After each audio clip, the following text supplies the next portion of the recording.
The first thing I wanted to talk about was because the summer solstice is a great pagan celebration, and because I think we self-consciously celebrate it with the sense that we are participating in something which goes slightly against the grain of the dominator culture in which we're embedded, and because that culture has made a paragon of reason, I thought it might be fun tonight to just talk a little bit about reason and intuition and the forms and the politics that attend each.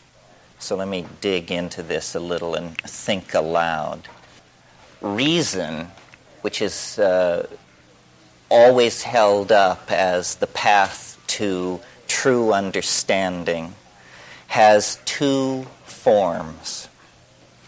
They are called deduction and induction, and all forms of reason can be subsumed under these two types.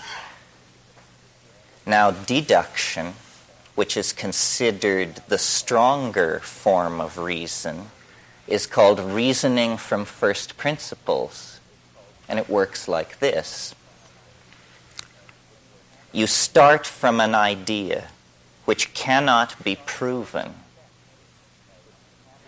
You accept it as given, and you reason outward from it.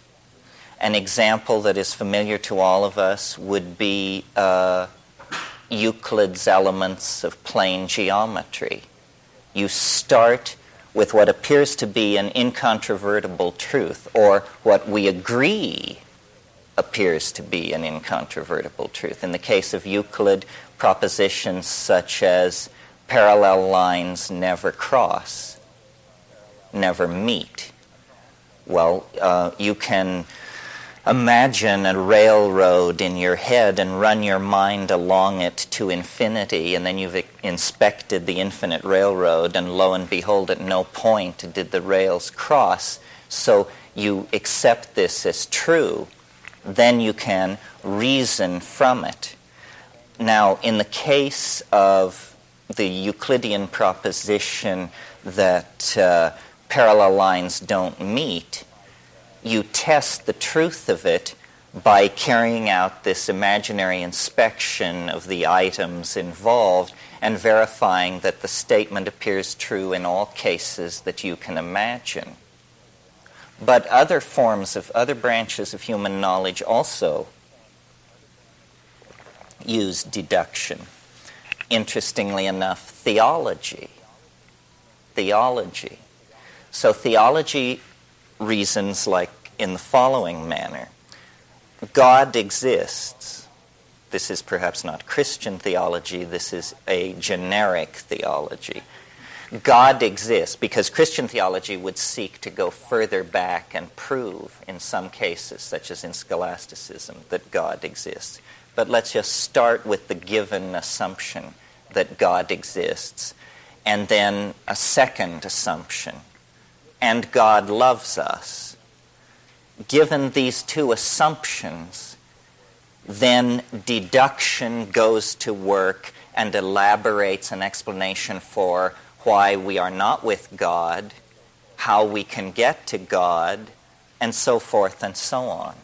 So deduction is useful. Notice that my two examples have been drawn from, in the case of Euclid, mathematics, in the case of the second case from theology, a branch of philosophy.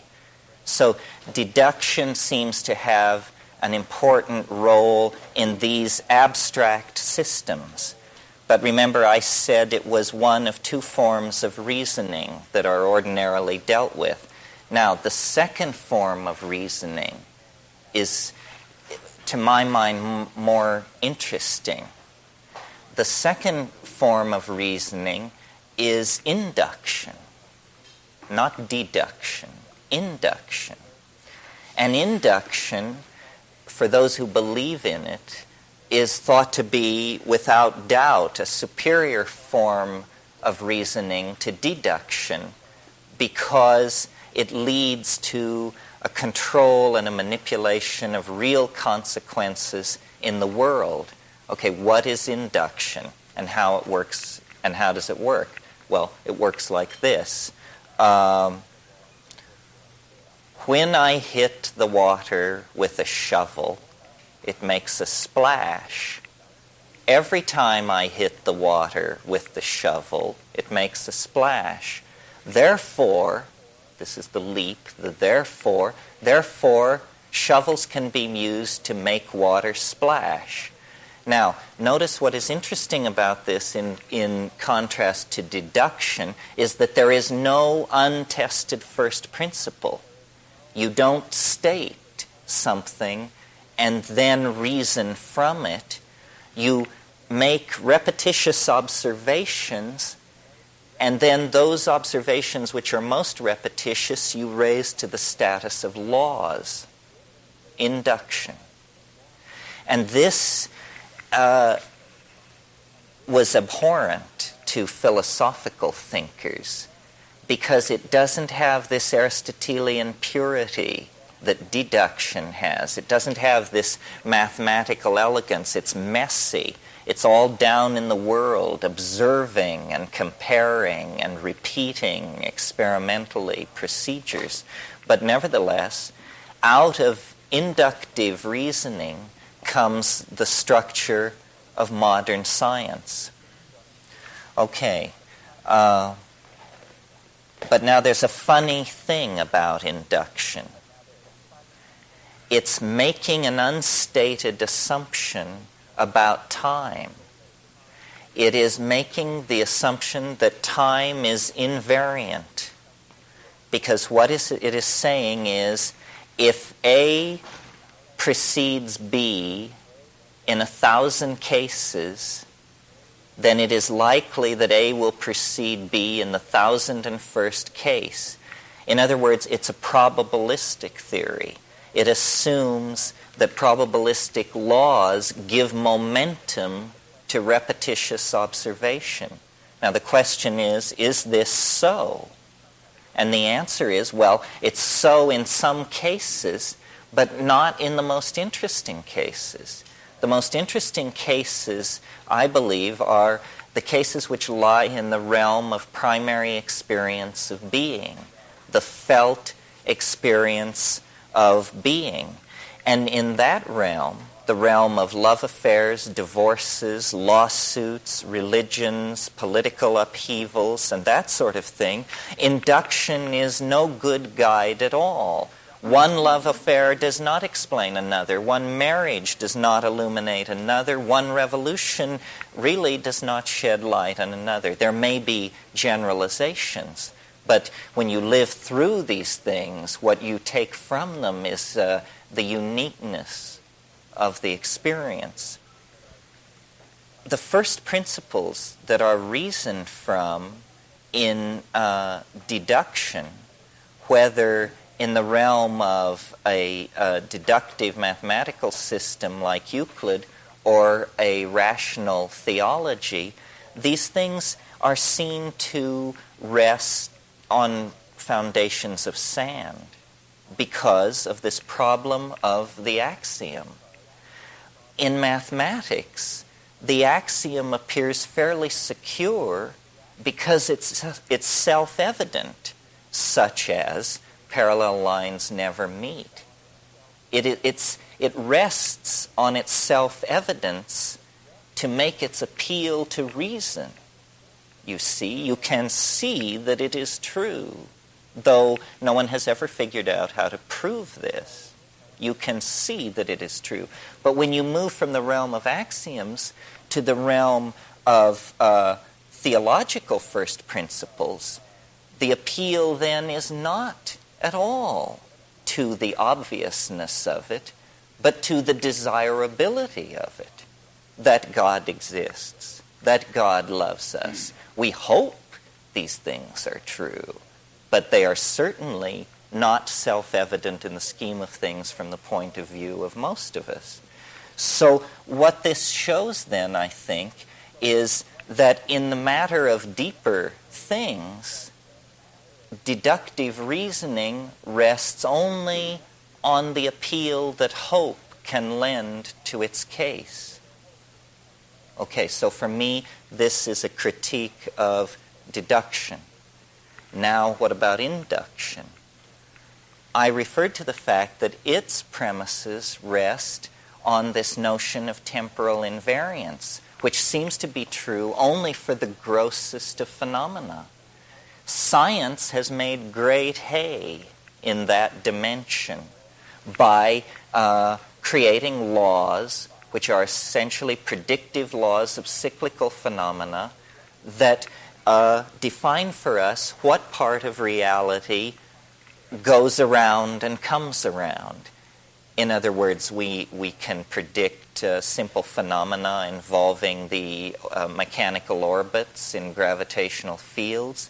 We can make simple predictions about the end results of certain chemical processes, certain nuclear processes, so forth and so on. But when you lay it against the background of nature and experience, it begins to look like pretty thin soup. It's no basis for claiming epistemic preeminence. And this is the point that I want to make. Science claims epistemic preeminence. That means that science doesn't say, we are an ideology like Buddhism and Taoism and the Tarot. They say, we are a metasystem. We shall judge all other systems in our scales. Well, this is politics, but not good philosophy, because there is no basis for this claim to epistemic preeminence. So, this somewhat egghead rave is supposed to pass for a pagan polemic on the summer solstice, because it's an attack on the foundations of reason itself. And as you know, when reason goes, barbarism and madness cannot be far behind. And as a self-declared philosophical anarchist, as in fact the founding member of the Henri Poincaré Anarchist International, our motto is chaos is order. I believe that it's entirely appropriate to carry out an attack on reason. Okay, so then what are we left with? Well, what we're left with is intuition. Intuition. And what is it and how does it work? Well, it's a feeling into things that comes to answers and leaves no trail. That's the thing. It leaves no trail. So you have it, but you haven't the argument for it. And so its power must reside in its truthfulness. So the power of intuition lies in its ability to express truth in contravention to the forward flow of logic and casuistry. Well, is it always to be this, you know how the Tao is presented as this Eastern concept that you can barely wrap your mind around and that hovers at the edge of intelligibility? Well, really, in these so-called obscure Oriental philosophical stances always turn out to have a corollary in Western thinking. And the corollary to the Tao, to Taoism, is intuitionalism, is, an ability to sense the constraints and opportunities in the moment and act through it. Intuition. And intuition is always presented in the dominator society as 1 vague, 2 feminine, 3 unreliable. But this is simply because of this bias toward deductive and inductive systems whose falsity I have just demonstrated to you. In fact, in the felt domain of experience called living, Intuition is how most of us, even the most self-defined as non-intuitional, are operating. Intuition is a kind of field processing of both the foreground and the background of experience. It's a gestalt understanding that is subliminal and that leads the whole organism through an invisible set of creodes towards the maximizing of some kind of a goal. Okay, end of Act 1. The second act opens in the middle of the 19th century with science responding, albeit unconsciously, to an understanding of what I've just said.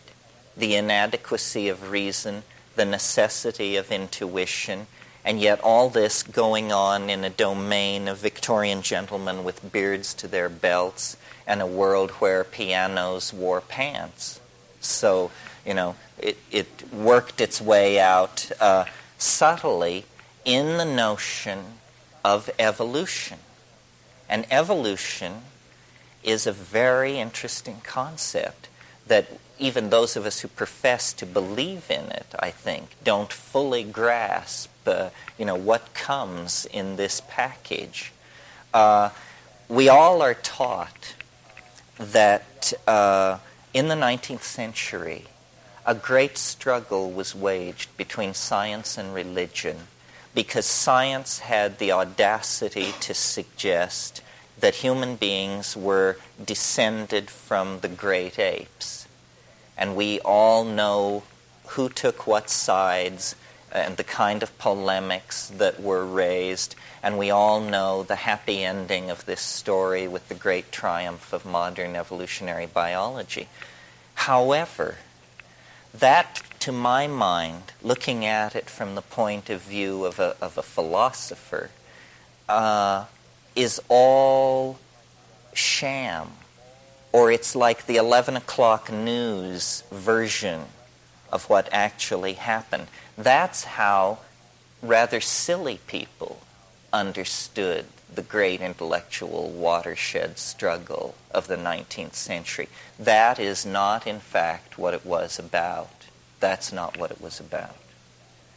The outrageous assertion of the evolutionists, of Darwin particularly, and his school, was not that human beings were descended from the great apes. In fact, the outrageous assertion wasn't even contained in the part of the manuscript that was called The Descent of Man. You recall it was called The Origin of Species and the Descent of Man, and where the real kicker was lodged was in The Origin of Species. Why? Because Darwin set out to show that nature could be the product of processes without purpose. That was the bit that brought the roof down. Ordinary people couldn't understand this. This is called the so-called teleological issue. But this is what brought the Christian church roaring to its feet in confrontation with evolutionary biology. The assertion that nature could be accounted for by processes that were not guided toward a higher end by a higher power, that simply random molecular processes and then pressures of environmental selection could cause to come to be animals, plants, and ultimately human beings. But the fight was over teleology. The fight was over whether or not the universe has a purpose toward which all creation moves ineluctably, or whether nature is what the Darwinists called it, which was trendlessly fluctuating. Trendlessly fluctuating. So it was an attack on God, not the divinity, not the divine status of man. That was peanuts in this poker game. It was an attack on the need for God per se as an efficient cause in the machinery of universal being? Well, it's a very interesting question and a very interesting struggle because we are still caught up in it. American transcendentalism, while all this was going on in England, American transcendentalism was exploring the transcendental realms of the human spirit cast against the background of the American landscape. And this question of the telos in nature was, to make friends, lifelong friends, into enemies and sunder families. Alfred Russel Wallace, who was the co-discoverer of evolution with Darwin, really preceded him. He had a fever. He was a professional butterfly collector, as I was once in my youth. And on the island of Ternate in eastern Indonesia, Wallace fell into a malarial fever. And at the height of this fever, he wrote down 1.5 pages of scribbling, which when he came down from this illness and read it, it seemed to hold up. And what he had discovered was what all biology was seeking, what he called the solution to the problem of the species. And he looked at this thing, and what it was a description of natural selection. And it seemed to work. Well, Wallace was from the lower classes, had made his living in England as a surveyor, was essentially a field biologist because he was not accepted by the gentleman scientists of England. He didn't know where to turn, so he fired off a letter to the only person he could think of to ask, who was the greatest biologist of the day, Charles Darwin, at home in England in his garden, working over 20 years of notes on the problem of the species. When Darwin got this letter from this unknown character, postmarked Ambon, Dutch East Indies, and read it, he paled visibly. And he went to his friend, Sir Charles Lyell, who was the greatest geologist of the day, the proponent of catastrophism, and was to develop into one of the great defenders of Darwin's theory. He went to Charles Lyell and said, I've been working 20 years on this idea. This came in the post. This is it. It's all here. And Lyell said, don't worry, my friend. We will schedule 2 papers to be delivered at the Royal Society. They will be delivered on the same evening, and yours shall be first. And so it was. And so it comes down to us as Darwin's theory of evolution. But in fact, in a way, for philosophical purists, it may have been better that way, because Wallace, who was in many ways a deeper thinker than Darwin, was a Fabian socialist, was fascinated by paranormal phenomena, as well as being interested in electricity, biogeography, anthropology, truly one of the last of the great polymaths. Wallace was unable to take the final step on the question of teleology. And he said, I cannot believe that random processes ameliorated by natural selection can give rise to a creature such as man. So this was the break in the 19th century. And it arises out of the earlier foundation of the struggle between intuition and reason. I mean, I think our intuition must place us in Wallace's camp, that there is a telos of some sort. There is an omega point toward which all creation, however unsteadily, moves. And it is because of this omega point that we do live in a cosmos. and not a chaos, not simply a raging confusion, but something that is structured and ordered. Well, in spite of the fact that evolution was seeking to serve the most rigorous scientific desires to exclude teleology and to exclude God from the process of the natural world, it introduced a bizarre concept which cut against its own purposes.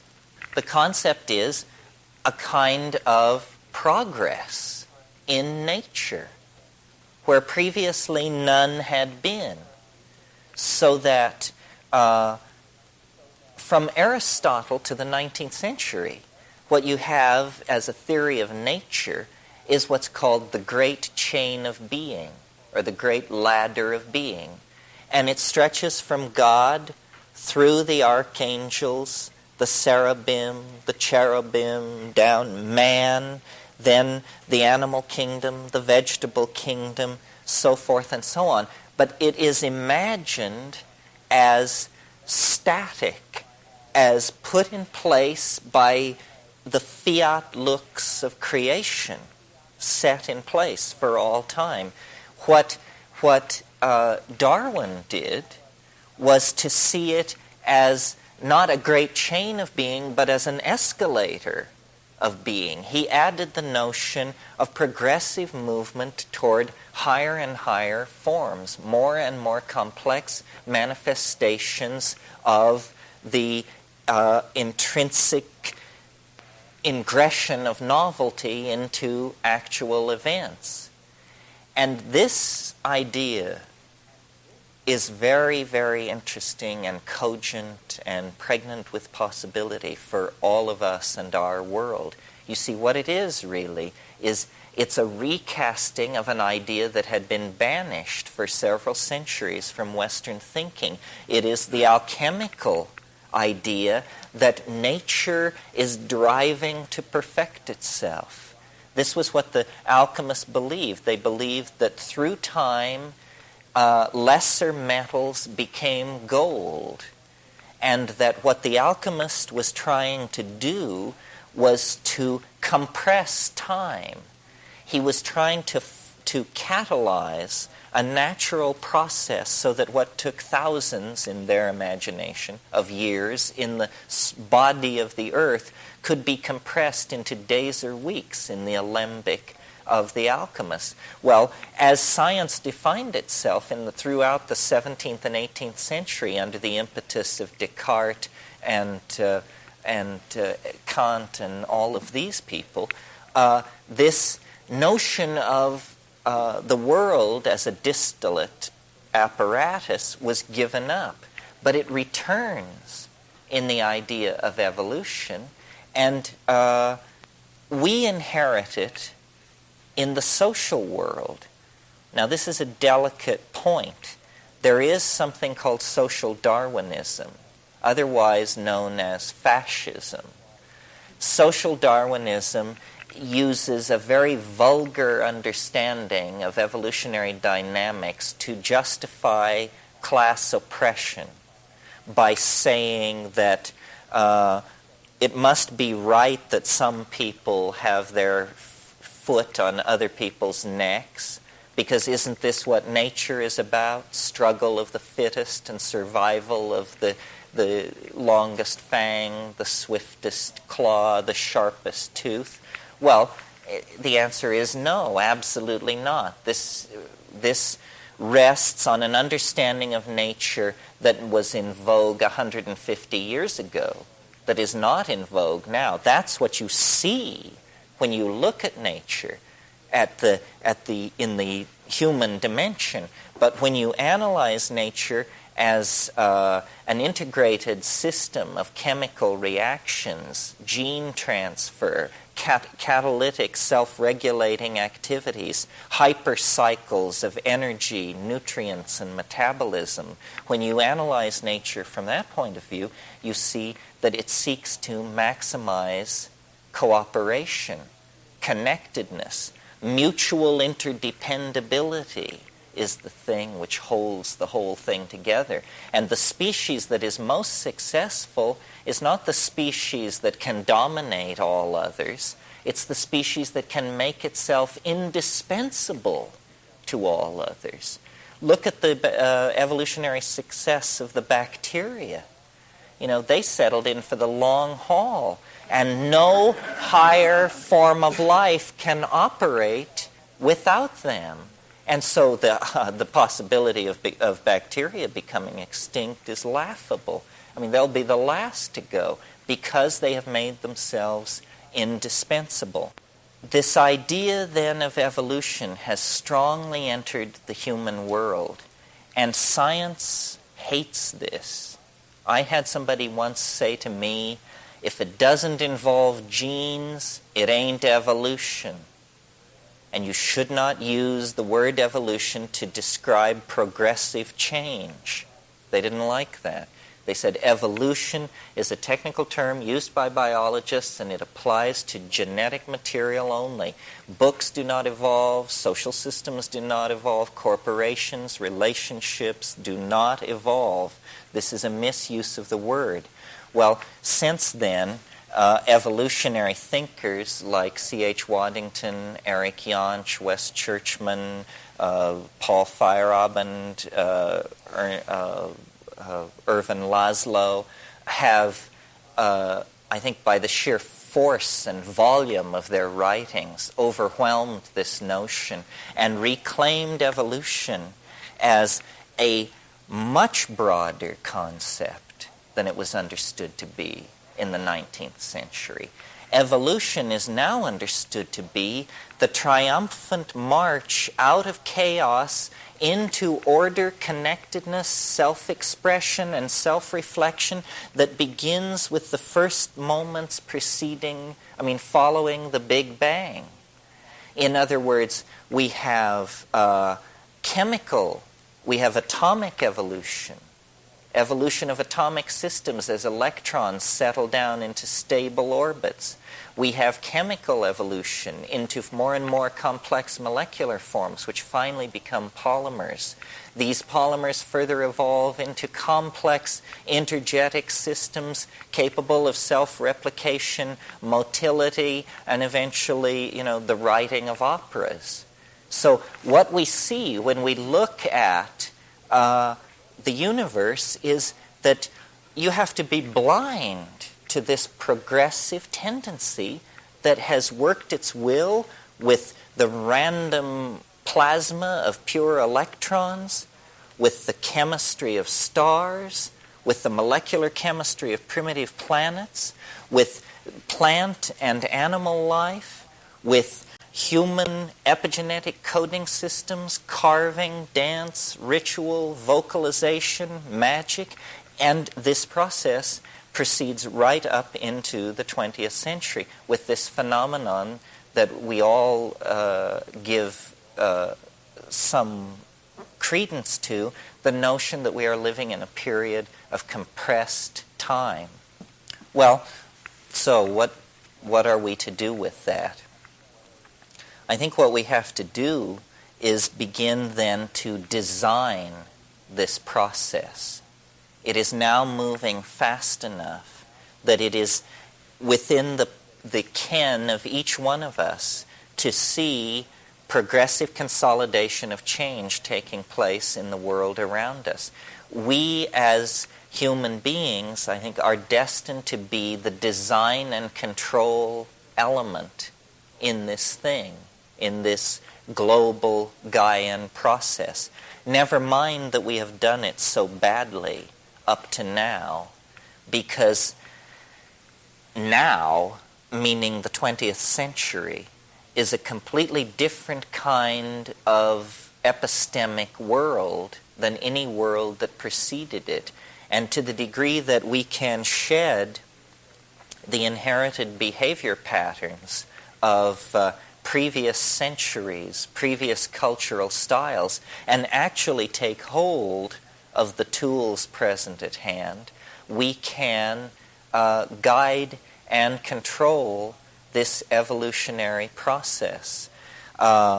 Culture as it is, in a sense, the software of the infrastructure of the global civilization, which is the hardware. We don't need to make major design revisions in the hardware. The hardware is how we produce and move around food, how we produce energy. The major restructuring there is simply a matter of cleaning it up, making it more efficient, less toxic, less enslaved to the notion of making a buck, more enslaved to the notion of serving human needs. So the hardware structure can be pretty much redesigned along the lines that are clear to even the engineering mentalities among us. What is not so clear is that culture can be redefined as software and radically rewritten so that it runs much more smoothly. Now notice that I did not say that we were software or hardware. We are neither. We are the user. And this is the important thing to remember. We are not scripting ourselves into some kind of machine future. We are designing the future that we want to have rather than allowing the blunders of our grandparents to dictate the kind of future we will have. We're very late waking up to the necessity for this. This is because we tend to operate along very short-term goals. It's very hard for us to put in place a project that looks 40 or 50 years ahead. It was interesting, a couple of years ago there was an article in the Whole Earth Review about a chapel at Oxford that the main beam of this chapel, which was an oak beam about so by so, was rotted through with worms and had to be replaced. And it was no problem because 800 years ago an English king planted an oak tree that was to be grown for the specific purpose of replacing this beam when it should need to be replaced. And so this 750-year-old oak tree was cut and the beam hewn and put into place. And it inspired them to plant another oak tree, which is not a bad idea. Okay, well, so that's maybe enough about evolution. Now I want to talk about revolution, which is also in the solstitial theme, because what the solstice marks is the return of the heliacal rising of the sun to a certain fixed star against the background of fixed stars in our calendar system. What it really celebrates is the longest day of the year, the day when the sun makes its most northerly,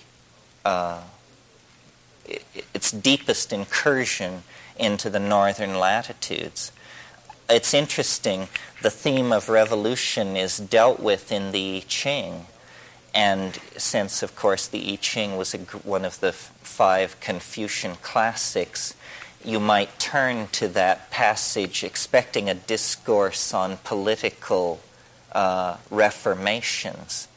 And when you look at the hexagram revolution, it says nothing about political guidance to revolutionaries. It says instead, the magician is a calendar maker.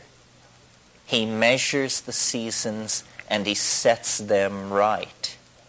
And so the last idea, maybe, that I want to leave with you tonight is a few thoughts about the calendar, because I have fastened on to the calendar as an interesting vehicle for changing people's conceptions of reality. I don't think we realize how thoroughly our worldview is dominated by the unconscious preconceptions that are built into our calendar. The Chinese understood this. This is why when there were great social revolutions, a new calendar was always put in place. We have used the present calendar with a minor correction for 2,000 years, for one entire zodiacal age.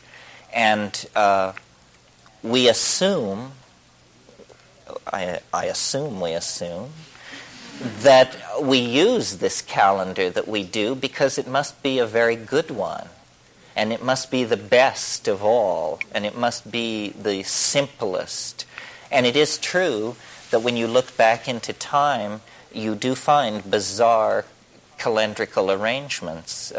For instance, I don't know if you knew this, but Roman months counted up to the middle day of the month, and then, like a rocket launching, counted down to the end day of the month. This is why the middle day of Roman months, which was called the Ides, was considered an unlucky day, because that was the day that the upward switched to a downward count. Well, we would find this very clumsy. But notice that what the logic, and we've talked about logic, reason, and deduction this evening. The logic behind our calendar is that it is a good solar calendar.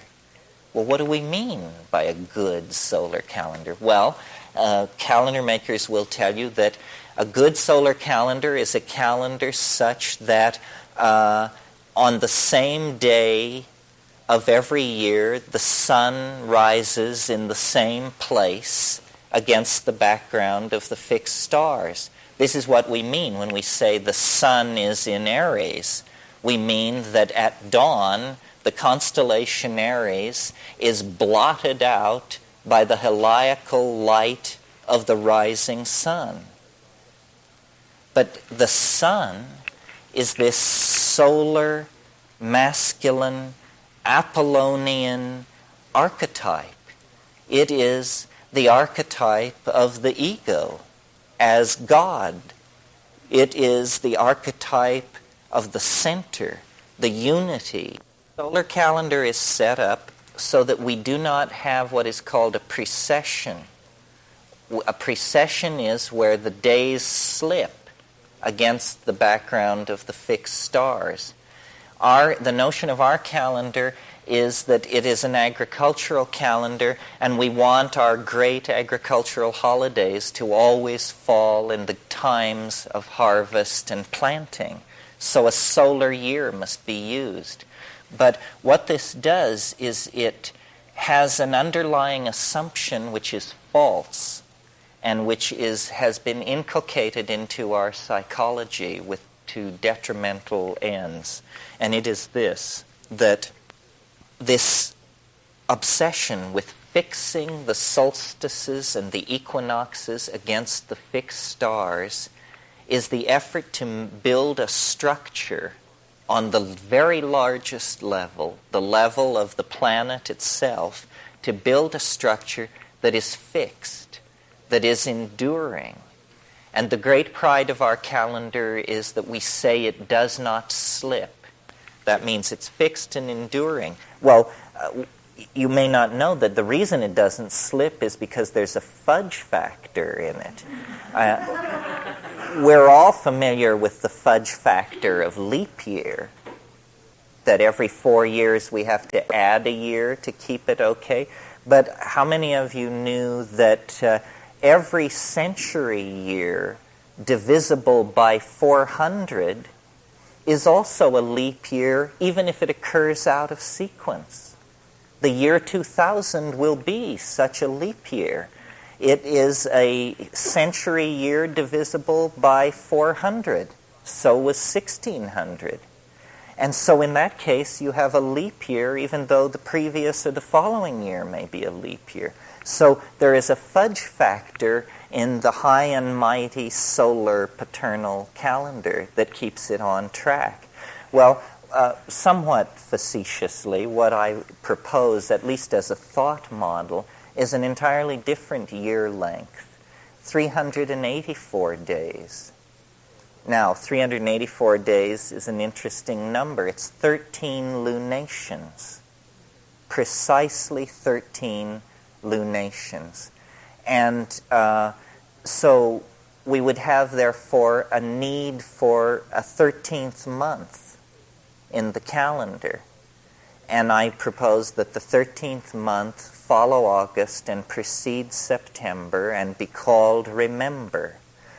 And the month of Remember will be a month of great mnemonic celebration and recovery of the past. It will be a celebration of the past. Well, okay, now we have 13 months. That's wonderful, but we have purchased this 13th month at the expense of 19 days that overshoot the solar year. What about that? Well, instead of viewing that as a problem, as it has always been viewed, let's view it as an opportunity. What happens if you use a day length 19 days longer than the solar year? Well, it means that the great festivals of the solar year, Easter, Christmas, the 4th of July, will, let's call it Independence Day so we don't confuse ourselves because it's going to move, that these great festivals will do what is called precess. Each year they will come 19 days later against the solar year than the year before. So in such a calendrical system, you would be, as a child, Christmas would occur, let us say, in winter. By the time you were in your middle teens, Christmas would be occurring in springtime.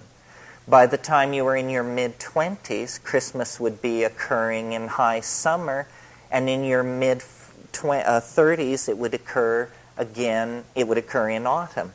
And through a life of 60 or 70 years, the solar festivals would migrate through the seasons. Well, this may seem trivial to you, and hey, it may be. But the psychology of it is that it's trying to build in at the highest level a truth which we have lost sight of, which is the idea that everything flows, that everything is impermanent, that flux is the only standard. Flux is the only thing you can depend on.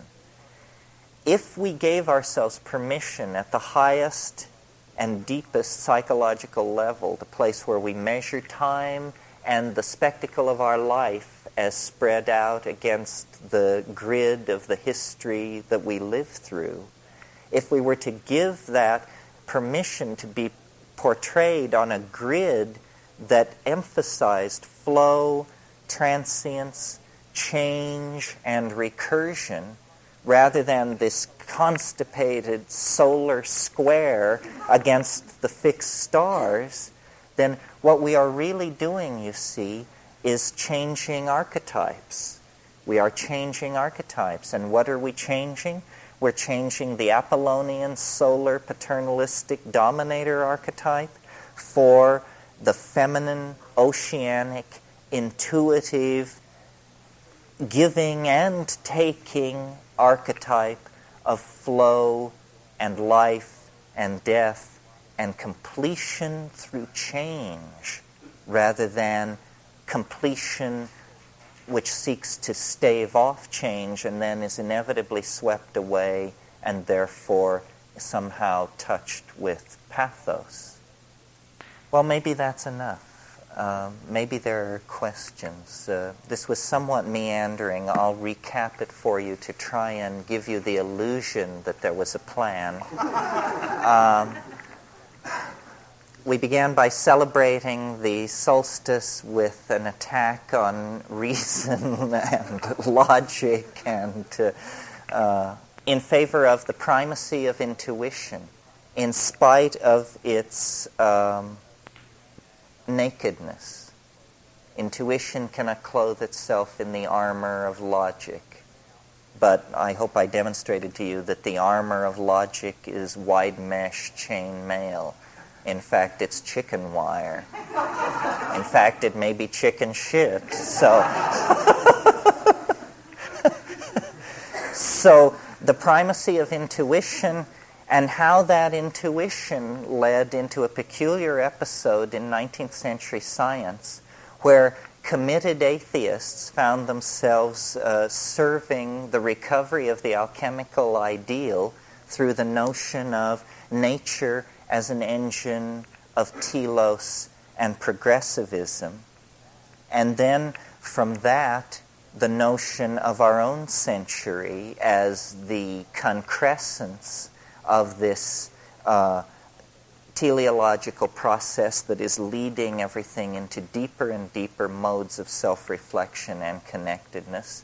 And then finally, to put the snake's tail in its mouth, to return to the theme of the solstice, and to offer again a counterpose to the calendar of reason, the calendar of solar paternalism, to offer instead a potential calendar in celebration of flux, change, growth, and feminism, which are the values that are going to have to be maximized if we are going to open a dialogue with our souls and the soul of the planet, and save ourselves from the lethal momentum that so many hundreds of years of dominator culture have imparted to the machinery of our civilization.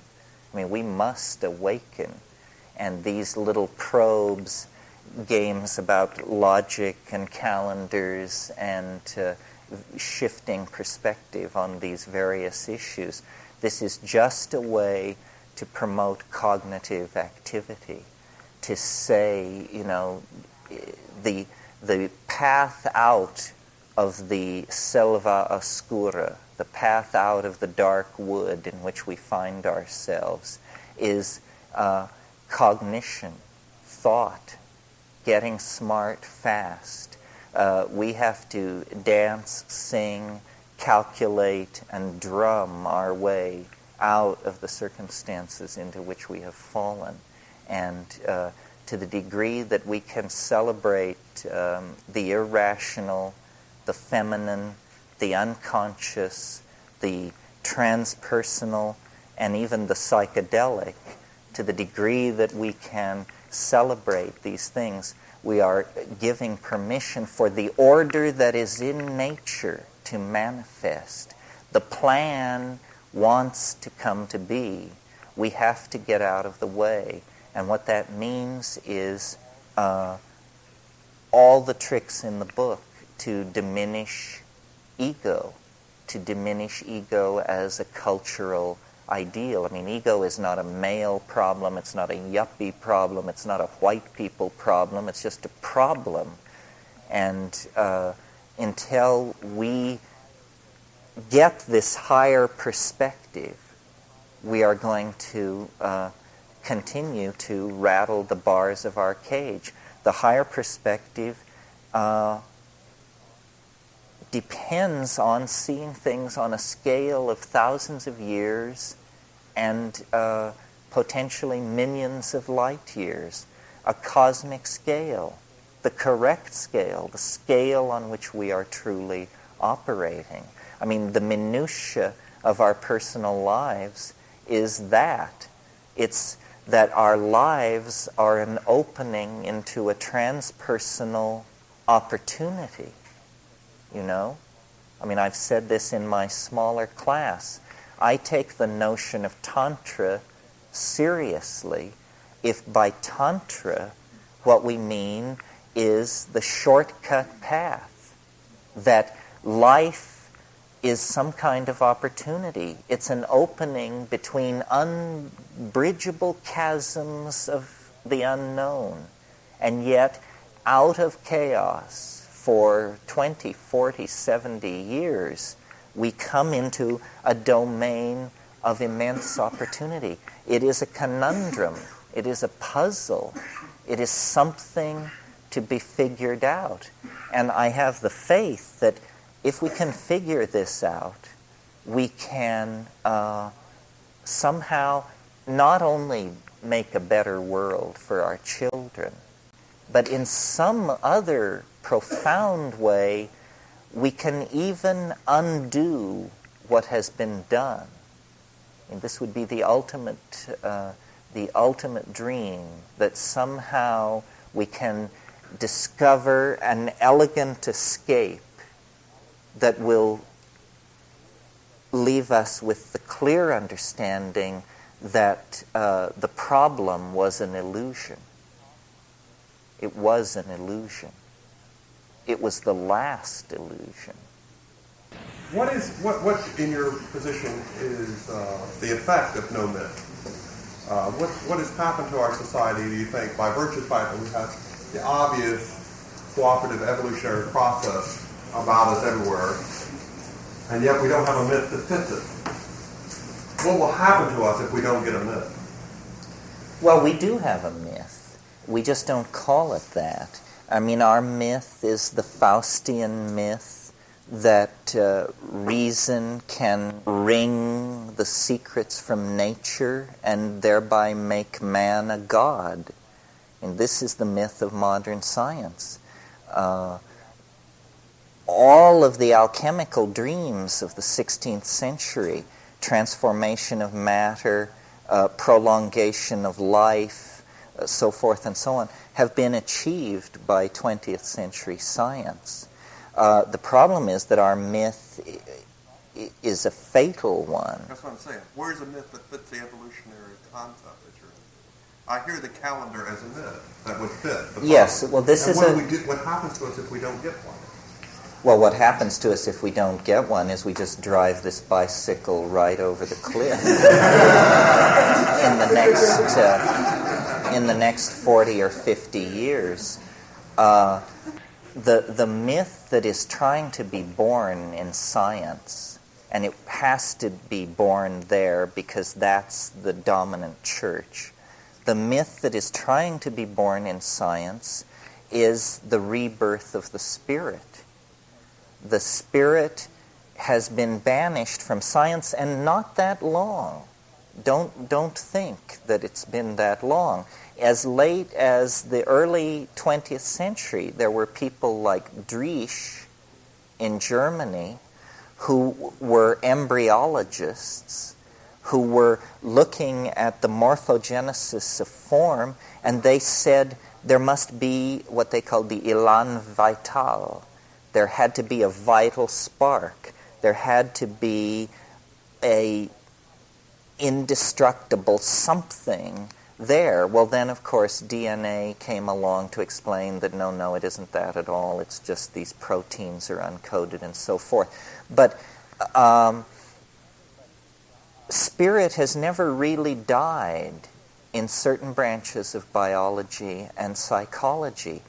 You see, there are problems for science. The chief problem is this one, that I can hold out my hand, that I can tell you that I'm going to close it, and that this happens. What you see is mind over matter. What you see is free will. You see mind willing matter to behave, and it happens. Within the confines of the body, paranormal activity appears to be going on. None of these hotshots can explain how you can conceive of turning your hand into a fist and cause it to happen. Right there is the defeat of 2,000 years of rational scientific philosophy. And they just say, yes, that's right, but we make great fighter planes. So I see Rupert Sheldrake as very important in the process of building a new scientific myth, because what he is saying is, on one level, completely outlandish. On another level, he completes a program that has been going on since the 1850s. Tonight I talked about biology and evolution, but there were parallel events in the 19th century going on in the field of the study of magnetism and electricity. And people like Faraday and Helmholtz and James Clerk Maxwell were discovering fields. Well, fields are extremely sort of metaphysical phenomena. I mean, they are invisible. They pervade all space. They can't be seen. And yet, instruments can be seen to detect them. And not only that, we can transmit music and voice hundreds of miles. Right now, this room is interpenetrated by hundreds and hundreds of long-distance telephone calls, high-frequency radio transmissions, high-frequency television. We see none of this.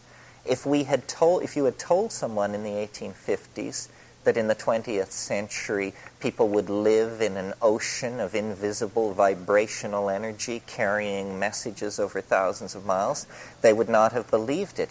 Sheldrake is simply saying that the part of reality that science has hitherto been unable to account for is going to have to be accounted for by adding a field into the already allowed fields, which are the electromagnetic field, basically, the electromagnetic spectrum.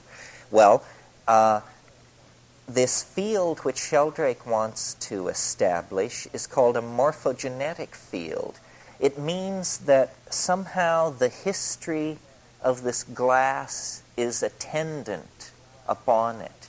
The history of the glass has followed it here this evening, as has the history of the pillow and your history, and that we are in fact not, that the past is present in the present, that in fact the present is somehow a cascade of effects coming out of the past, not along the lines of causal declension, cause and effect, but also in this other way.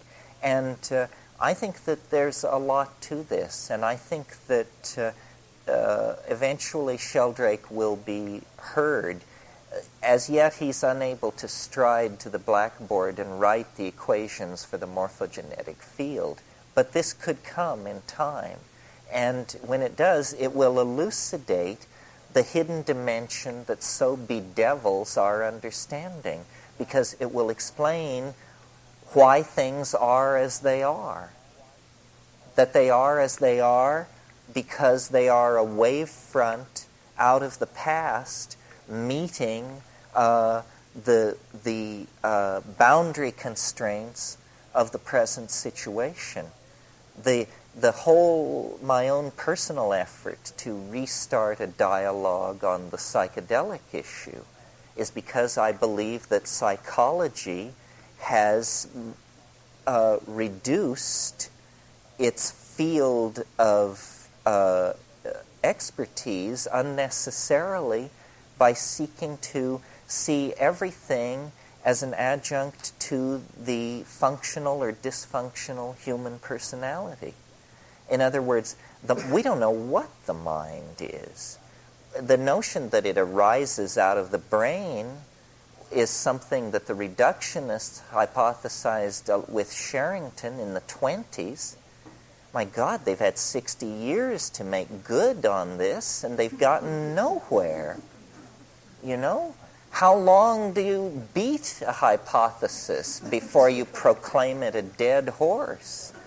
You know? Same thing with molecular biology. I mean, DNA was decoded in 1950, 35 years ago. And, you know, has molecular biology taken a significant step since? I mean, yes, I know about operons and all that stuff, but that's really the details. No understanding of the mechanisms of life have emerged out of reductionist biology. And no understandings of the mechanisms of mind, thought, and cognition have emerged out of reductionist psychology.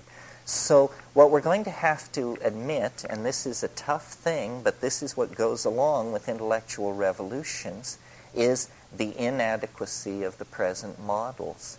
And the paradigm reformers are in for big trouble, because these paradigms can't be reformed. These paradigms have to be junked. It's junk. It's worthless. I mean, it's fine if you want to make fighter planes, but what does that prove about your knowledge of the nature of being? It doesn't prove anything. It's just a cultural artifact. So I think the myth that is seeking to be born is the rebirth of the spirit. And it's a strange thing because we all feel it. We all know it. But we live in such a top-down ecology of knowledge that until Time magazine proclaims the rebirth of the spirit, nobody's going to cop to what's going on. Yeah, intuition is this same kind of thing. I mean, the feminine is the same thing. I mean, I don't want to burden this group because you haven't stuck with me over days and days, but what I'm saying in my, what I think of as course, is that we had a symbiotic relationship as recently as 20,000 years ago with a vegetable mind, an organized entelechy, a goddess, a spirit, whatever you want to call it, a mind that was brutally truncated. Our symbiotic relationship was brutally truncated by climatological and historical factors that caused us to fall from that state of grace, ecological balance, symbiosis, into, you know, the wandering herd of car thieves that we are. And our ennui, our existential discomfort, our angst is a product of this severing of our relationship to spirit. We are the children of a dysfunctional relationship that we have to bring to the surface. And you know, if you are what I imagine an ordinary person, this will begin to sound, this will start out sounding preposterous, begin sounding menacing, and I hope end up convincing you. We are worthless without a stabilizing umbilical connection to the mind at large in nature. And the way we have always achieved this is through shamanism, natural magic, and ecstasy. This is, in fact, what ecstasy is. Ecstasy is being in the presence of the other. And the other is not a philosophical hypothesization or somebody's notion. The other is the thing we share this planet with, that we as a culture have not glimpsed for 1,000 years because we've retreated into walled cities and walled languages and walled idea systems. We nowhere come tangential to the flesh of the earth. When we do, alone in the wilderness, then it overwhelms us. It moves us. It terrifies us because we have been so long away from it. So this is what the reclamation is about. The spirit is not some airy-fairy notion floating above everything. I mean, the spirit is something which, when it enters into your cross-section of reality, it leaves your knees knocking and your heart pounding. I mean, the path with heart is the path that astonishes. And that sense of astonishment can only come from an other, from a lover or an other. It cannot come out of the self. So is the other questions on all of this? Your section where you covered evolution. you see, you implied that this was the time to really take some intention with respect to the direction of our evolution. And I wonder if maybe that's just an illusion whose time has come. And it's part of the illusion of separateness. And the process will go on, and this is part of the process to have the illusion that we actually can play with it. Well, we won't know till we try.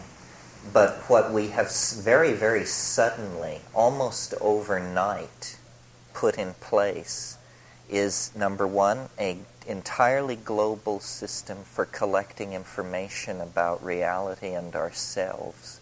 We never had this before. We didn't even have it 30 years ago.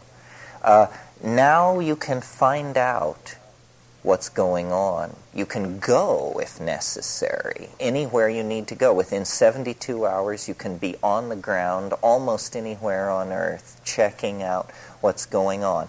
In the meantime, anthropological data, sociological data, climatological data, demographic data, political data, defense strategy data, all of this stuff is available. We now know at least what cards are in play. And this is the first time this has been so. We are now a global culture, you know, from the rainforests of the Amazon to the wastes of the Kalahari, from Nome to Santiago. It's one family, one people. A nuclear power explosion that happens in the Western Soviet Union is measured 2 weeks later in Johannesburg and everywhere else on the planet. So I think we are living under extraordinary conditions, that there are opportunities in place. The other thing is, you know, we're connecting 9 million computers a month are being connected together. Now people think that computers are office machines, but all of our technology is an excretion of the imagination. All of our technology is the condensation of ideological intention. And the fact that we now have turned our attention to information, the true stuff of reality, is a hopeful sign. For 3 centuries we've been obsessed with matter. We thought that was the true stuff of reality. Well, it turns out that's just, you know, nonsense. A flawed philosophical premise gave us this bias in favor of materialism. But with information, changes can really be made. And also, information informs people. I'm very much enamored of the notion of the meme. A meme is the smallest unit of an idea. It is to ideas what genes are to proteins. Genes make proteins, memes make ideas. And the way you encourage a meme is the way you encourage a protein. You replicate it. There are 2 ways of replicating memes. You can tell somebody, and they will tell somebody, or you can tell 2 people. You can repeat yourself, or you can tell a bunch of people. And the idea is that we are now, the global meme pool is now in place. All ideas are in competition, and it's a level playing field. This is, to my mind, what accounts for the overnight evaporation of Marxism. This was a meme which could not survive on a level playing field.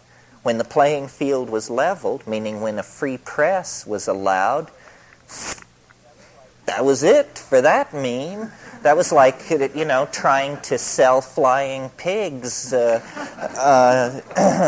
in Brooklyn. Just people are too smart. So it's not going to happen. So I believe then that memes compete with each other, and that the best ones are the ones which rise to the top. I have a real faith that ideology in this case will mirror biology, and that more and more complex and well-adapted and efficient and co-adaptive and mutually self-reinforcing and mutual community feedback and all of these things, that the means which support which maximize these evolutionary goals will fall naturally into place. And so this thing which happened in China was a struggle about the meme, because democracy is the idea that gives permission for all the memes to compete. I mean, democracy is very close to the heart of any anarchist. You know, Plato said you can always tell a democracy when you approach them from the sea because unchained dogs run on the wharf. Well, what he was referring to was the chaos and the disorder of democracies. So releasing memes into a competitive environment is very important. Every government on earth, no matter what a bunch of repressive, totalitarian, militaristic clowns they may actually be, they have to give lip service to the idea that they support a free press and free exchange of information and so forth and so on. The battle over that has been won. Now it's about how we interpret what we call victory. Nevertheless, as the little people in the world, I think it behooves all of us to seek to promote this process wherever possible. If you have a good idea, say it. For God's sake, say it. I mean, we're drowning for lack of good ideas. We need every good idea we can get. If the future is not going to be made of good ideas, it's going to be made of bad ideas, and we've seen enough of what that can bring. History is a digression. History is the briefest of all natural phenomena. It began 10, 15,000 years ago and appears as though it will quench itself within 500 years. It is obviously a self-funneling process that digs its walls higher and higher because it is going towards some kind of transcendence. It is a metamorphosis. It is not a steady state. History is some kind of process balanced on a pinnacle, and it either goes back, I suppose, into speechless animal organization if we blow up the world, or it turns into something else. But it is not something to be maintained. It is transitory and designed to be so. It's like a birth. It tears the planet apart. It contorts the people undergoing it. Before it's over, the heavy metals are ripped out of the surface of the earth. The forests are cut down. This thing happens, and then let us hope it is over, and we go to some less materialistic, less destructive phase. This is why, the question that the psychedelics raise for each of us as individuals is the question that the culture is going to have to answer collectively in time as well. It is, what are we when we can be anything we can imagine? I don't know. I think we are surrounded by mystery. I think the psychedelics, because they enlarge the dimension of mind, they bring the mystery in close. They allow us to contemplate possibilities that we would never have contemplated because they give us the power of the imagination and the data. How can we take these new datum that enter experience and integrate them meaningfully into ourselves? Well, I think that the way you do this is by realizing that the drama that is unfolding must be a human drama. So, for instance, the entities that are glimpsed in these exotic psychedelic states that inform the shamans and so forth, we say it's another dimension, and we hypothesize then that these are extraterrestrials or demons or plant spirits. We never face the fact that to redeem our own anxiety, they have to be something more than plant spirits. They have to be something more than demons. They have to be something more than friendly extraterrestrials. My own private opinion about this is I think that what psychedelics in these high-dose, correct, setting situations carry us into is an ecology of souls. This is what we're seeing. I mean, if that's not a shocking enough way of putting it, how about this? What we're seeing is the dead. Those people, those things in that place are our ancestors. It's as though there is an ecology and a cycle of energy that reaches beyond visible life. There is an ecology of many dimensions, that life is transformation into a transcendental realm, that those self-transforming jeweled elf machines that are manufacturing the talking Fabergé eggs and the liquid crystal lattices of multiple fractal dimensions, those are dead friends. These places lie just over the hill. This is what is meant when it's said that shamans know how to pass through the doors that the dead pass through daily.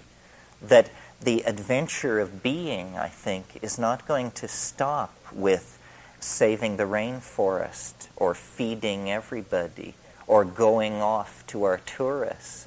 That the adventure of being persists through time. This would explain the freakish immediacy and the weirdness, the charge, the numinosity of the contact in hyperspace. If this is an ecology of souls, if what we are seeing is in fact what we always thought we would never see or know, which is information about the next stage of existence, then this is a tremendous salutary force pouring into existence. And when you think about it, isn't this the most likely hypothesis? We know how improbable extraterrestrials are, and the only organized intellects we have ever contacted or had familiarity with are people. Therefore, isn't it likely that what we're dealing with are people? Well, then hypotheses multiply. Perhaps they're people from the future. Perhaps that's the future. And then we like that because it holds everything in the dimensions we're familiar with. The idea that it's the dead is a little more hackle-raising, a little more peculiar, a little more heartful, a little more hard to assimilate, and probably closer to the mark, that it is an ecology of souls. That's where we go. That's why they can make objects out of language.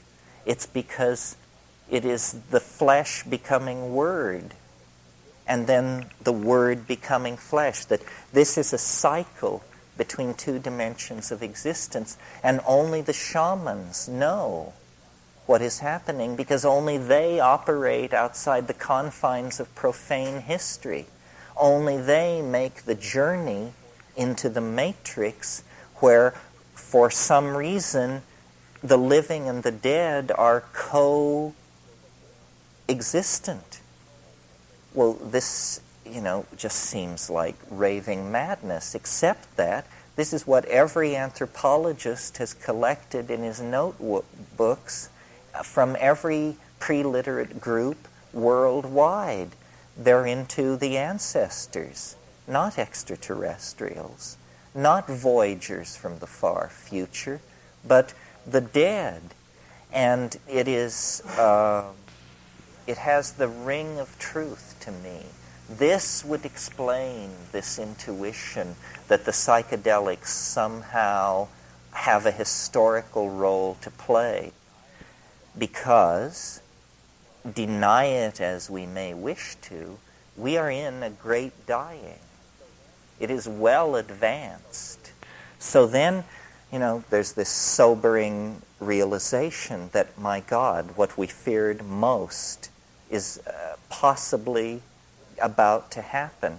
Well, then, if we believe in the Tao, if we believe in the unobstructed unfolding of things from the first moments of the universe, then what we have to do is take hold and face the music.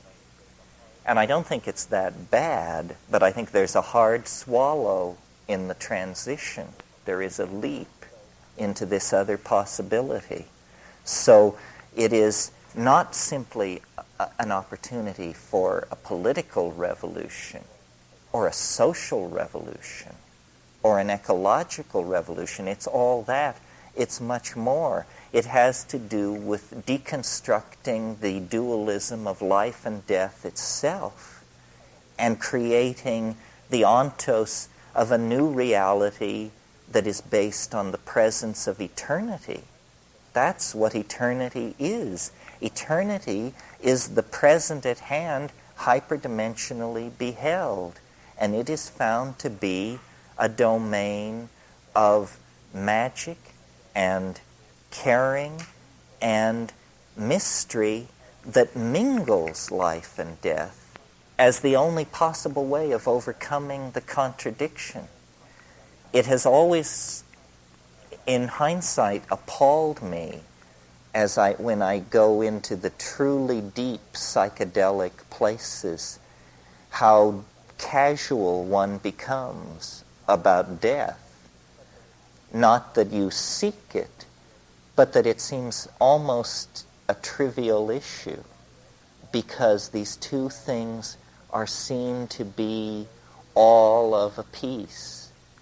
There is continuity, but there is astonishment. We do not recognize ourselves. The shaman alone has the privileged vantage point to know what he beholds.